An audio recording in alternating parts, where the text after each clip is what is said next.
All right, welcome back. And as previously discussed, this was a Jason victory. And I don't know the count anymore. Jay, do you have 3 wins, 2 wins?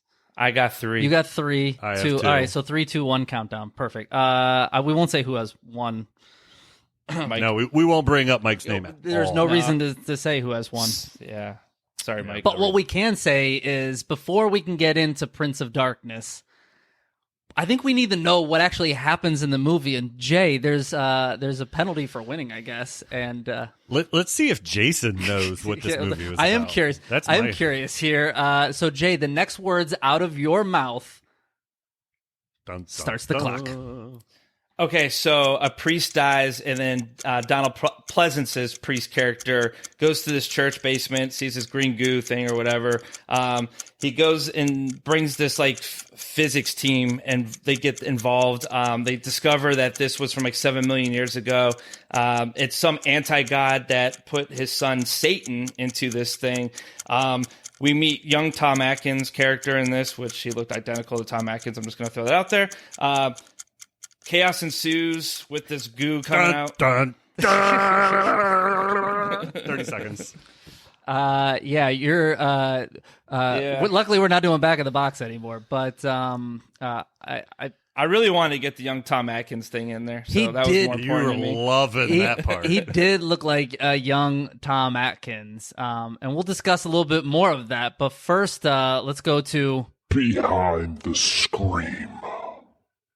All right, the tale of the tape, 1987's horror classic Prince of Darkness, written and directed by John Carpenter. The posts a runtime of 101 minutes. So Prince of Darkness was released October 23rd, 1987. The budget was approximately $3 million, and the film grossed around $14 million. So it's a modest success for John Carpenter, especially in the John Carpenter world. Well, it didn't break any records. Prince of Darkness, though, has gained a cult following. So it's actually considered a horror classic. And I'm going to turn over fact number 1 to Jason. Go ahead, man. All right, so my first fact is going to come from Alice Cooper himself. So Alice Cooper's... Of course it is. Yeah, so the bike impalement, the trick that they did in this, so this was actually taken from his shows. He was doing the bike impalement trick in his actual road shows for many years prior to this. And he was actually on set one day because like the guy that does his producing for his videos and for his tours and so on and so forth was one of the producers for this movie. So John Carpenter actually asked him if he would be in the movie doing this part. So, and he actually even got to use the same bike that he used, that he uses on his roadshow. Yep, Alice Cooper brought his own bike and got to stab a guy. So I knew you were going to do that one, so I didn't even write it down. So, sorry. So fun fact number 1 for me. So Prince of Darkness is the second installment in John Carpenter's Apocalypse trilogy. So the 3 movies include The Thing from 1982, this movie, Prince of Darkness, and then The Mouth of Madness, 1994. So all 3 are kind of connected through cosmic horror or end of the world type scenarios. Yeah. I had that one written down too, but I have another one. The mirror gag was used with mercury. With real mercury. So what they did was they took the poison out of it and they created like a crane. The crane that was on set was like basically pouring it through like the window or whatever to make it look like the effect. And so when they were putting their hands through it and things like that, it made it feel as if they were truly going through a silver like lining. I thought that was really cool. What was that word again, though? Mercury? Say it again. Mercury? Freddie Mercury? Mercury. Yeah, that's what I said. Mercury. It's Mercury. Mercury. Yeah, fuck it. Mercury. That's how I said it. So deal with it. Mercury. Okay. Mercury. All right, fun fact number 2 for me. So the movie features a unique blend of science fiction and religious kind of horror. So Carpenter wrote this under the pseudonym Martin Quartermaster, which is inspired by the British TV series Quartermaster, which also combined science and horror elements. So he did that on purpose. Wrote it under the pseudonym. Yep. And then the last one that I have, I found this one kind of funny, so I had to throw this one down. But Jameson Parker, he's the guy that played Brian Marsh, our Tom Atkins lookalike. His mustache is uneven the entire movie. And it's a real mustache, by the way, but it was uneven the entire movie. Yeah, that left side was a little bit longer. Yes, it bugged me was. the whole I movie. stared at it the All right. entire time, and I never noticed this. Yes, you couldn't look away. You All right, couldn't. fun fact. Fact number 3 here. So the film's eerie score was composed by John Carpenter himself, along with Alan Howarth. Howarth. The duo had also collaborated on both of Carpenter's films, Escape from New York and also Big Trouble in Little Chinatown. And there are some other connections to Big Trouble in Little Chinatown if you've seen this movie. But that is our fun facts. All right. So this will be, I guess, the only time we'll go through this. We have changed up and combined basically ratings and our, I guess, meat and potatoes, if you will, of the movie. So we will be kind of breaking it down now into 5 sections and then plus a bonus at the end. And we'll rate it at the end of each section that we talk about. I guess. So, section number 1, story/concept. What did you guys think? So I'll start here. So I felt the story and the concept was unique. And I find it unique only because John Carpenter, he was huge into, science and the faith. He was reading a lot of books on, quantum physics. And he wanted to kind of put something together that was going to be, kind of like his version, and doing a horror movie. And I felt that the concept of the movie with the merging of the science and faith and working with the anti-God and Satan himself, I thought that was kind of clever. Yeah, absolutely. So I wrote down unique too. So it's a very unique blend of science fiction, horror, religious horror. A lot of the religious horror now is some girl with a demon in her and her eyes are rolling back in her head. We've seen that 10 million times, but this is a big cylinder of goo that is Satan himself trying to put himself back together. And if they can't figure it out, chaos or whatever is going to happen, right? The moon and the sun's off, worms are doing weird things, all that stuff. But the story is very intriguing. I feel like it hooked you. It was very pretentious at times, I felt like. And I think the dialogue was way overthought and a little bit too smart for itself. But overall, it was a very solid movie. The story kept me engaged. And as the story went on, I liked it more. At first, I was making fun of it. And then as the movie went on, I was more hooked. What'd you think, Mike? So, first off, I want to point out the longest intro credits that I've ever seen in my life. The intro credits went 11 minutes long. 11. I was going to say 20. It went 11 because I stopped it, and I kept stopping it to be like, how long? And then I'm like, wow, 8 minutes. That's the longest intro credits ever. And then there'd be more intro credits because what they did was they pepper in like, I don't know, a couple words, and then they go back to an intro credit. So it's spanned out. I was amazed. That was a big part of why I use the word pretentious. It's just, they would pan over to Donald Pleasence. He would try to say something that was so thought-provoking, but it just kind of made me giggle. But it made no right? sense. It reminded me, honestly, Yes. of the beginning of Galaxy of Terror. I know we keep going back to this shit, but it was like... Galaxy Terror was like a full it was- speed. This was like a slow Yeah, but this was down. like, it made no sense. So honestly, I understand what you guys are saying, but I completely disagree. This movie is so fucking slow, so boring with the story. It is a slow burn. I mean, yeah, it's definitely a slow burn. But it's boring. It's like a boring burn. And Yeah, you have fucking Satan in a jar, in a green jar, like that just happens to be in the basement of this church or something. Like, I'm sorry, it's kind of like dumb to me. Well, it's because the anti-God that, is trying to come out of this mirror, they're basically, he put his son Satan back into this. So into this as the green goo. So Satan has to come back to take over the body to get this anti-God back after 7 million years to take over the world. This is very, very, very H.P. Lovecraftian. Okay.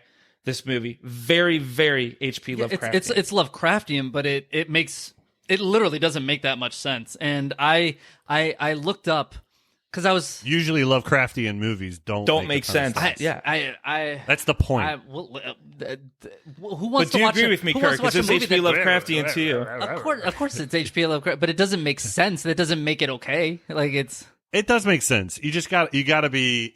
Don't get me wrong. It is very pretentious. This Yeah. movie is overthought dialogue that is trying to show how freaking smart it is. Yeah. That's, I think, your complaint. But let's rewind to last week. What's my favorite genre of horror movies?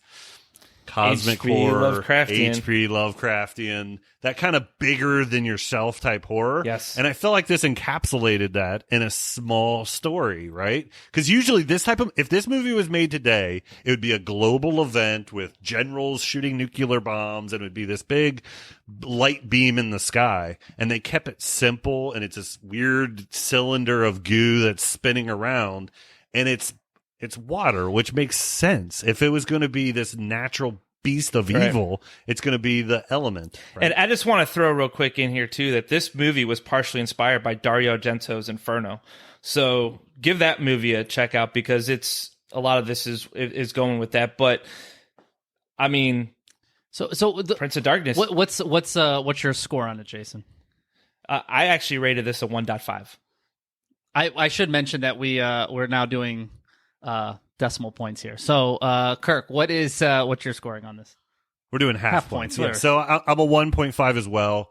I love the story, but the pretentiousness and the overthought dialogue knocked it down a little. So I'm right there with you guys, -1. This is a 0.5. I give it a little bit for concept. The story, it's so boring. Oh my God. Even talking about it almost put me He to just sleep. didn't understand it. It put me to sleep. Right. All right. So It's too smart for Mike. that's gotta be what it is. All right. I'm the smart guy. I'd definitely survive a horror Well, movie. I'm not surviving this one because I wouldn't even know what the fucking rules are. I got little zombie people with bugs coming up for no fuck. It doesn't make sense. Why does it wake up now? Nobody gives a shit. All right, so FX is our next subject. How'd you guys feel about the FX? From 1987. So Prince of Darkness is actually known for its practical effects. So they were impressive at the time. Have they held up? I would say no, but no practical effect has really held up. They're just very enjoyable to watch. So I think there are some truly creepy visuals.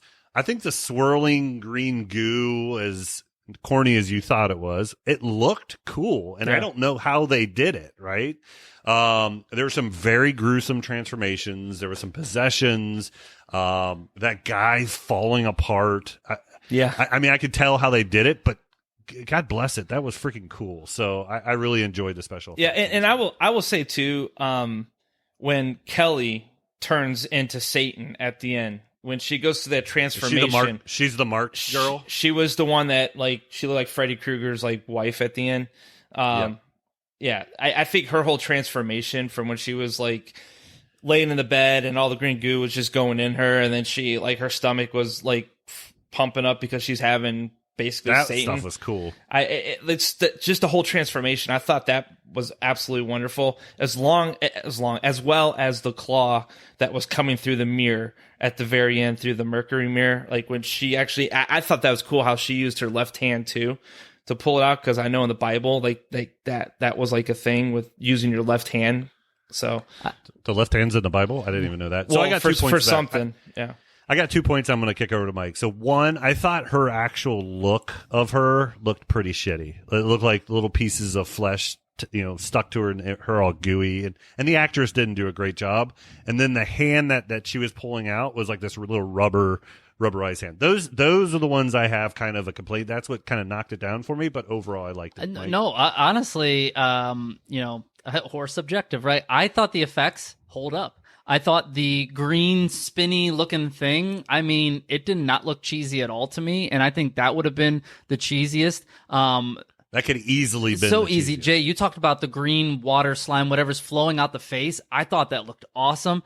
Kirk, you were talking about the girl in the bed with the which is the same one that I can't think of her name, but that had the lesions. I thought the lesions looked really good. I thought as she progressed and it got more and more and more, I thought it looked really good, actually. Yeah. I do agree. The hand Maybe it was the black on her teeth. It felt horribly I mean, when she cliche. starts looking in the mirror and some of that, but I actually thought that looked really good. Even Donald Pleasence cuts her head off, and the head on the ground looked good. Now when she put it on, you could kind of tell because she takes her decapitated head and puts it back on herself. You could tell that a little bit, but what got me over everything was the actual bugs. And that was that excellent. scene that you're talking about, Kirk, where I think it was Frank is standing in the parking lot, and then all these bugs are coming out of his legs, and then his arm falls off, and his leg falls off, his head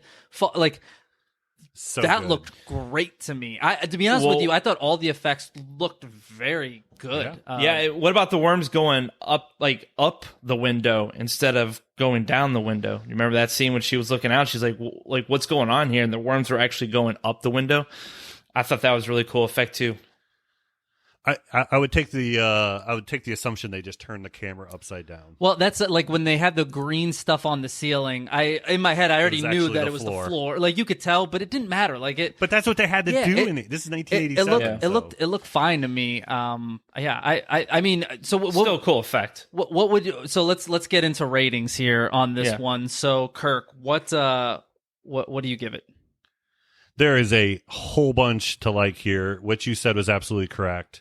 I did deduct a little bit, so I'm at a 1.5, but I loved it. I loved it overall. So I thought when I saw the green spinny thing at the beginning, and even though it looked good, I was like, oh, it's going to be one of these, and I thought this was going to like just go downhill from here. It only went up from there. I'm exactly with you, a 1.5.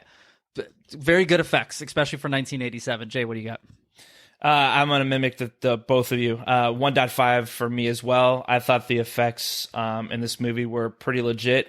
Could not give it a full 2 just because of some of the practical effects I think were just a little bit off.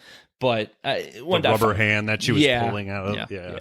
So that takes us to the acting portion here. How are we feeling on Donald Pleasence and the cast of Fake Tom Atkins? So I mean, okay. Go ahead. Yeah, we all kind of lined up for that one. So the film had a very talented cast, right? Donald Pleasence, I'll watch that dude in anything. Victor Wong, right? Big Trouble in Little Chinatown. Lisa Blount, right? Also big mustache guy, whatever we want to call him. I think the performances were strong. I think they commanded some gravitas towards him at times. I think it was very inconsistent though. And the cast, I think there was just extreme highs and extreme lows. There were some people that, like the guy that was melting out in the parking lot, that guy wasn't a very good actor. The bald guy, he wasn't a very, like there were several people I'd be like dog shit, then great. So it was a mixed bag. Yeah, I agree with you. I think obviously when you watch a Carpenter movie, you're gonna have a lot of repeats, and like he had Donald Pleasence return for Victor Wong, like you talked about, Jason Peters, who was the one doctor, the one that did the trumpet voice or whatever. Jason Peters was in like 7 of Carpenter's movies. And even Dennis Dunn, who played I can't remember the one other the main guy's best friend, but he was in Big Trouble in Little China as well. So the little Asian guy. Yes. But I think the casting for this made for a lot of the potholes that were actually in the acting portion of this movie, if that makes sense. This is, acting's very tough for me when we scale it. Like, it's generally it's good, it's bad, or it's in between. You know what I mean? And there's not a lot to go on it. For me, this was in between. I feel like Donald Pleasence is overacting a majority of the film, but that's kind of like 100% agree. But I love Donald Pleasence. Yeah, no, you can't. But take Donald Pleasence out of Halloween. Let's say he was never in Halloween. How would you feel about Donald Pleasence's acting in this movie? Right? It's still Blofeld. Come on, 007. Well, I guess that's true. But he is he's over the top and everything. I don't know. The one guy that I liked, and the guy that cut his neck with the that dude was he was especially the scene in the mirror. What was his name, Jay? He was great. Calder. Yes, Calder, even when he comes in, he's like Mona Lisa. You know what I mean? Like he hammed it up. I thought he was fantastic in this movie. Outside of that, there's not a. I think the lead girl, I thought she was terrible. Glasses, or the girl that became the devil? The girl that gets sucked into the mirror at the end. Yeah, she was. I thought she was terrible. Everything she did. Blount, right? Blount. maybe. Yeah, that was Blount. That was Lisa Blount. Everything she did, in my opinion, was just bad. I didn't like her line delivery I got a bruise. I don't know what it came from. What's this mark on my arm? But even at the beginning, when she's like talking with like the fake Tom Atkins, she's like very standoffish to everything he says, and like maybe it's how it was written, maybe it's how she delivered. I don't know, but I just disliked her as a character, and I disliked everything she said. Victor Wong though is great. Victor Wong. I thought he was fine, but I don't feel like he helped the movie. I just don't think he hurt the movie. I think he did fine in his role. Like nothing. He wasn't used enough. But I will say, I think the biggest fail actor-wise in this was Jameson Parker's character. I think he played Brian Marsh to make the mustache guy. I thought he was the worst character. I did not care if he would have. I would have liked to see him get sucked through and turn into the devil or something at the end. But like personally, I didn't mind. I didn't think he was too bad. I mean, obviously, I'm staring at the crooked mustache, for an hour and a half. But I was annoyed by him. Think he was too bad. I don't. Yeah. Once again, I don't think he was bad. I just don't. I'm not like there wasn't a final girl. I don't think he was great. I just don't. I don't know. So what would we rate this? So I guess I'll start on this one. It's right in the middle to me. It's a 1. I don't. Some people did really well, like that guy that we just talked about. Other people were really bad. But when you look at the cast as a whole and what the movie called for, it's right in between. It's a 1. Jay, what do you got?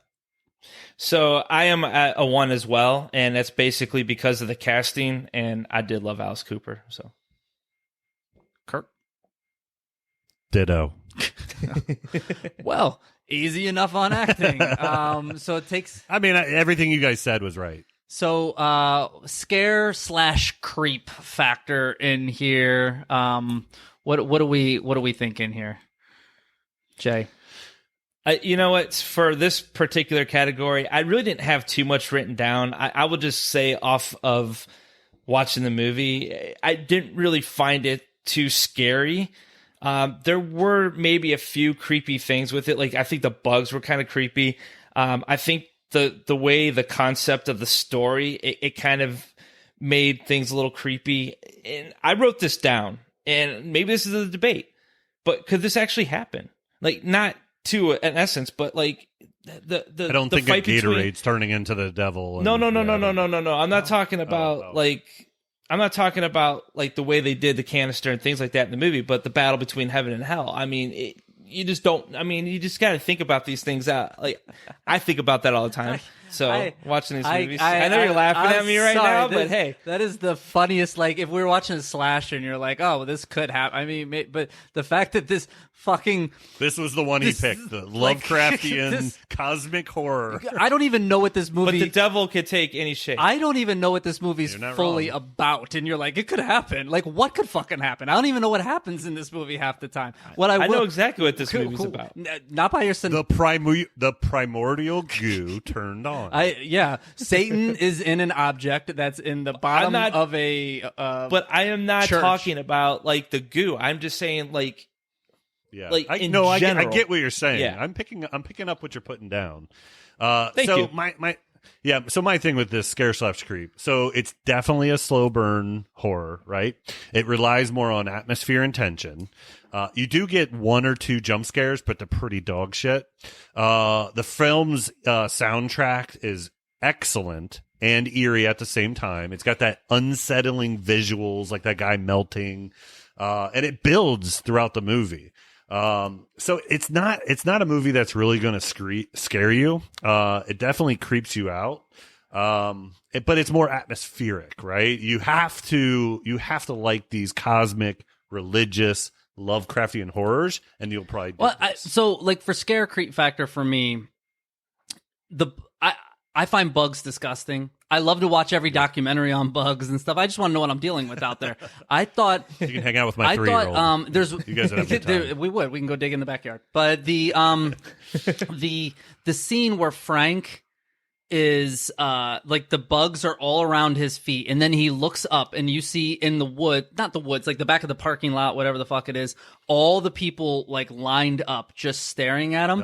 That's creepy as shit to me. And there are a bunch of different like little bug scenes, and they keep zooming in on the ants, and there's a scene where like a couple ants are crawling on a girl's face. The fact that they're using real bugs too, you can tell these are not like, it's not CGI, it's real. Like that's even creepier to me. Like that stuff I found honestly, not scary, but it creeped me out because, I'm one of those people, I see bugs on the screen, I'm immediately like, feeling it like running up my arm, and this is one of those movies. So, I mean, I was definitely creeped out at times by this. Yeah, for sure. Like I said, it's more scared, not creepy. Atmospheric. Or creepy, not scary. Is basically what I. And it's more atmospheric, right? And I consider bugs kind of more atmosphere. It's like it's that unknown that's kind of creepy crawling around you. So, for sure. So Jay, let's rank this puppy here. What do you have there? I gave this another 1, and that's more just like I said, not for the scare, but for the creepiness. The bugs, the street, people, the entire movie were creepy to me. So, Kirk. Yeah, I think this was. I think they tried to scare, and the scare wasn't very good. They tried to add some things. Like there were a couple jump scares that were just like, all right, yeah, that's the cat jumping out of the window, or something silly like that. So I gave it a 1 as well. It was high creep, low scare, and the scares they tried weren't very good. Yeah, bartender, round of 1s. All it has is the bugs and, the people, like that's all it does, but it's enough to get a 1 from me. It's definitely there. So, that takes us to, kills/gore. I'll kick this one off here on the kills/gore. I thought this was going to be much better from the first, the pole into the guy or whatever that that first kill. The bike. I thought the kills after that were going to get better. I think the kills, so I wrote some of these down. I mean, we have the bald guy gets his head snapped. By the way, I don't know where to put this in here, but are these college students? Because they're all like 55 years old, and I was very confused. So I looked it up. Mustache was 40 at the time of filming. So this was like doctoral. So it's basically like people going back to school after, because I was like the one bald guy made me laugh. I'm like, are we really passing this guy? He's got like less hair than I do, and I said that at the beginning. But he got his You said that he had less hair than Mike. I got more hair than Kirk, so that's all right. But we got Frank getting stabbed with scissors, but there's no blood. We have the guy that cuts his throat, but there's no blood, and he comes back to life. So according to Jason, that's not a real death. And then but then he died at the end. The gas came out of him. Yeah, I mean, I guess Satan died at the end. The only one really kill that really stands out to me is Frank. In the parking lot, falling apart by the bugs. So, I mean, what do you guys think? The bicycle death. The bicycle death to me was probably the best death in the entire movie, and it just kind of went downhill. There's one reason for that. That's one reason for that. Because of the whole Alice Cooper thing, obviously. Yes, but so the actual look of that bicycle death made me giggle. Like, in like the old '80s horror movies when they go to stab someone and it turns into like silly putty. Like, there's no bones or resistance. She just put a bike through him. So I get it. You liked it because you're an Alice Cooper fan. I appreciate that. I love that they actually put that in the movie because that's a throwback to Alice Cooper. And Alice Cooper was huge around that 1987. But sorry, I kind of cut you off, Jay. Keep going. No, it's all good. I agree with you. And it wasn't more for the Alice Cooper effect. It was more for the fact that was truly the only true like death that was more horrific than any of the other deaths in this movie, because everything else was just streamlined. Like Mike said, the cracking of the neck, the non-bloody, the thing to the other guy's neck. It was just one thing after another. It was just kind of like, all right, kind of getting. Yeah. So I'm going to disagree with you guys a little bit. I don't think our scores will be too different, but I'm going to disagree with you a little bit. So the bicycle kill, it made me laugh, but it was he bled out of his mouth, and it was kind of fun. But it's definitely not your typical slasher. There's not a high body count. There's probably a handful. But I feel like there's a very gruesome, memorable death. The guy falling apart in the parking lot. Love that one. And then there's when that first girl gets sprayed in the face with that water, you can hear her gurgling and suffocating. And I think she dies, and then she's reborn as Satan's surrogate or something like that. So, and there's 3 or 4 people. So through that movie, if your favorite character gets that liquid shot in their face, they're dead. They're done. And it adds to the tension of it. So I thought the kills were pretty good. There are some laughable ones. The bicycle, the head snapping, I laughed the hardest because it was a 110-pound girl breaking, but she's Satan. But she did have Satan. She's got. You got the power of Christ compels you. Yeah, definitely. But it just made me laugh because it was like I think my chiropractor does more on my neck than what happened to that guy. Like she popped his neck. It was a quick kill and out of the way, but. He died of old age. Is really what happened. He's like 75. I really don't know. And the guy that you liked in the acting, the black guy, what was his name? I forget. He took that board and cut his own throat. That was cool. That was super creepy. I know he rose back and was Satan again, but that was a cool death. All these people died after the fact because that little smoke exited their mouths. But I thought it was so. Kirk, cool. So where are you on this then? What's your ranking? Yeah, so I don't all that defending the movie. I think our scores are going to be pretty close. I gave it a 1. It doesn't have a high body count. There is one kill I loved and a couple kills that made me laugh. So it puts me right around. 1. I'm a 1 as well. The Frank falling apart was something I hadn't seen. It was 1. Clever. It was like it's a concept kill, and I liked it. And talk about worst ways to die. Yeah, that definitely would suck. Jay, what do you got? Yes, I'm a 1 as well, and I mean we still did have 11 deaths in this movie. So 11, really? Wow. Yep. All right, so that takes us to kind of last category if we choose to give it here. So Jay, I'll start with you. Giving a bonus point, taking one away, staying flat. What do you got? I am giving a .5 bonus here. Oh, we're doing that. Oh, okay. Yeah, I'm doing a .5 bonus here. And this is what I wrote down. It's got the Lovecraftian feel with a Carpenter-esque finish. Oh, that was it. That was his explanation point. That we were all in all after that one. Yeah, no, I'm just telling you what my bonus was. that was his pitch. I understand your bonus, like I understand the plot of this movie. So, Kirk, what is your say in this? Yeah, so I gave it a full bonus point, and the score I think was great. It was another Carpenter score. I love the mix between science and religion. I think those a lot of times that type of horror gets thrown into the exorcism pot a whole bunch.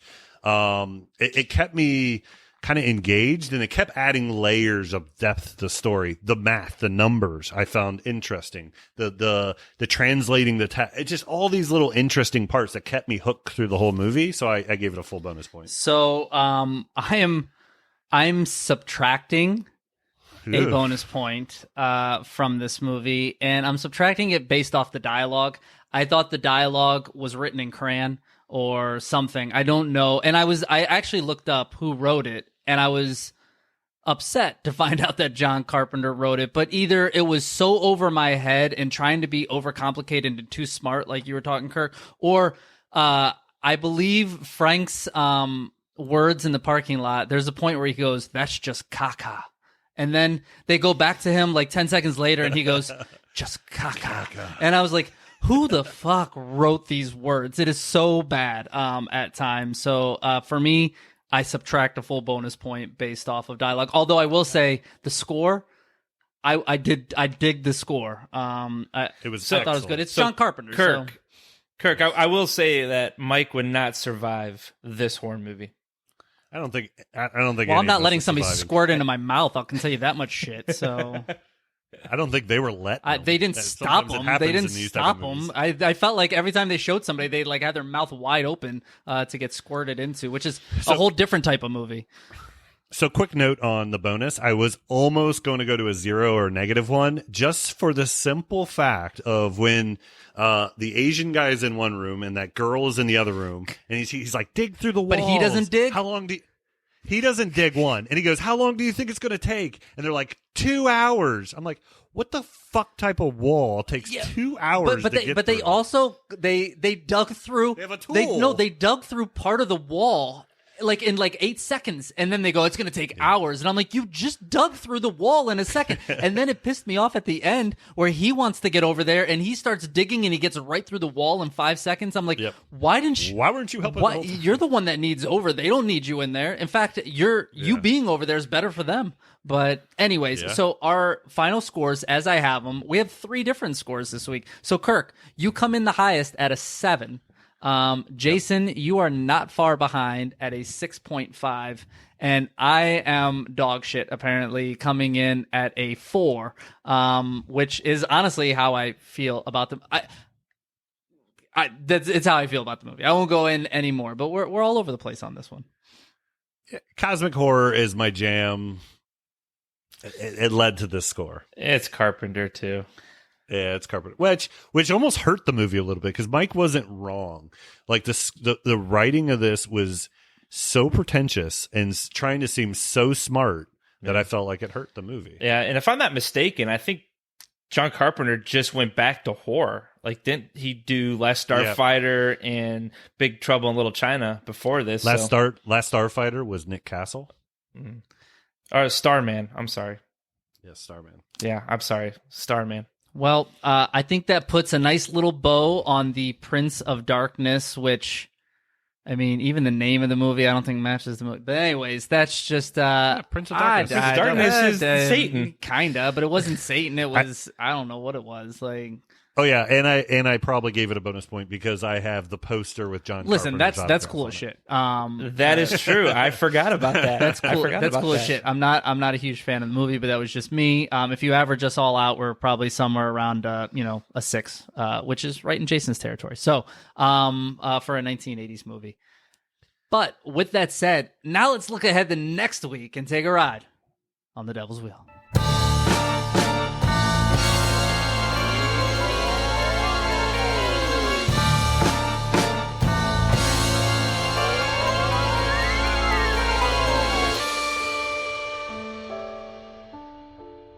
The Devil's Wheel.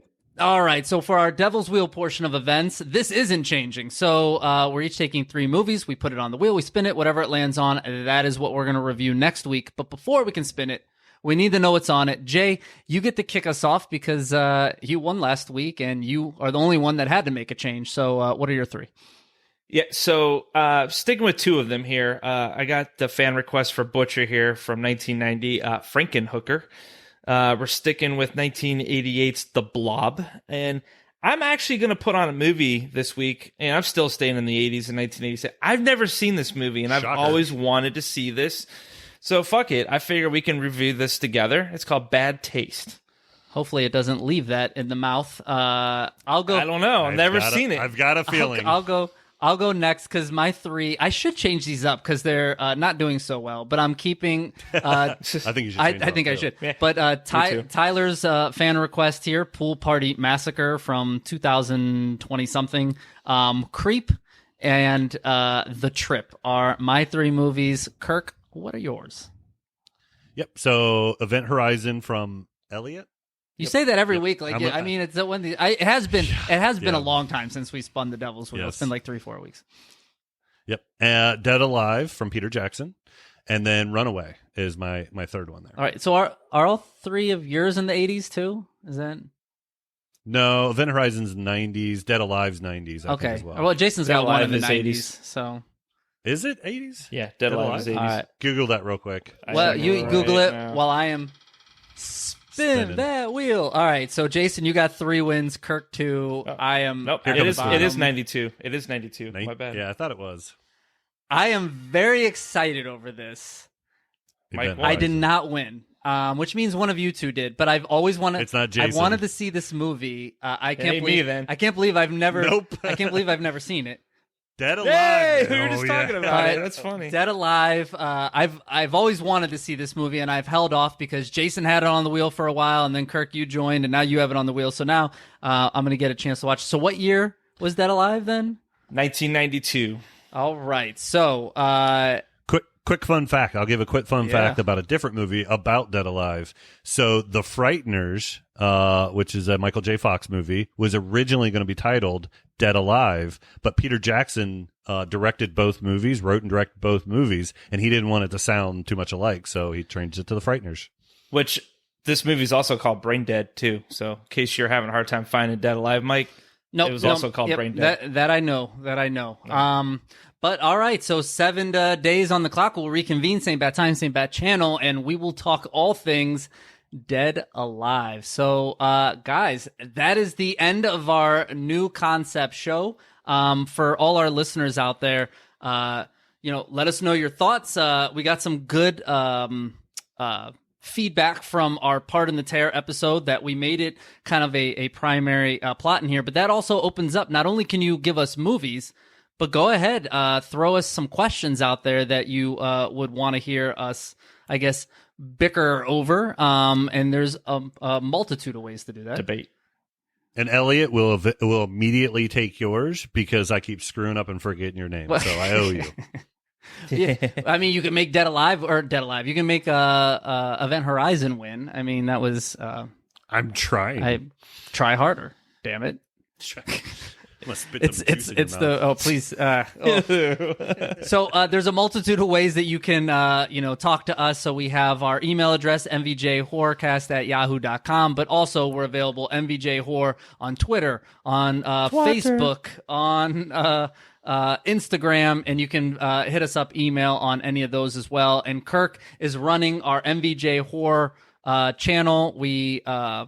He's adding content he probably added 15 things during this show. I'm probably about 360 videos, and then I also got TikTok up and going as well. It's similar videos. I'm just trying to draw people over to YouTube, but about 360 videos on there. That's fantastic, and we're sitting at 417 subscribers and growing. So about every week, about 50 people come on. Are you next? Dun, dun, dun. You better be. We will come to your house. We can see all these analytics. No, I'm kidding. So that is we will make our own horror movie. That is it for the show, guys. So we thank you, and until next time, we're out.